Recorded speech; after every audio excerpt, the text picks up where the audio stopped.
Mga ka-kitty, hair extension bang hanap mo? Pwes, ito na yon.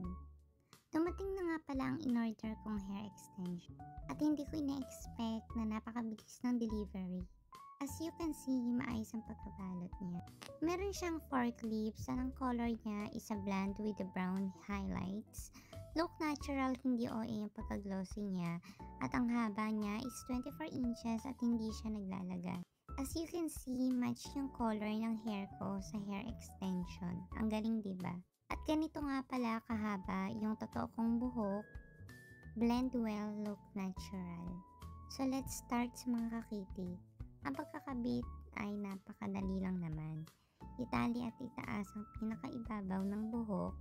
Unahing i-clip ang magkabilang dulo bago i-clip ang gitna. Make sure naka-clip ng mabuti para hindi malaglag. Maganda siya kahit side view, mukhang natural. Sino ka dyan? Slow motion? Oh, very Barbie. Barbecue. Comfortable to wear, hindi siya mabigat, at kahit sa likod, hindi siya bukhelya. Mukhang natural kahit iponytail mo pa siya, hindi siya halatang hair extension. At kahit ilakad at iwas-iwas mo pa yan, makapit ang clip, hindi malalaglag at hindi nagbubuhol-buhol.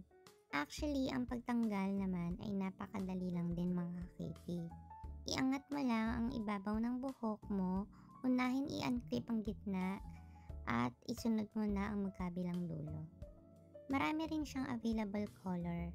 Kaya mga kakiti, kung gusto niya nito, alam niya na, andyan ang link at i-check niya na sa yellow basket. Meow!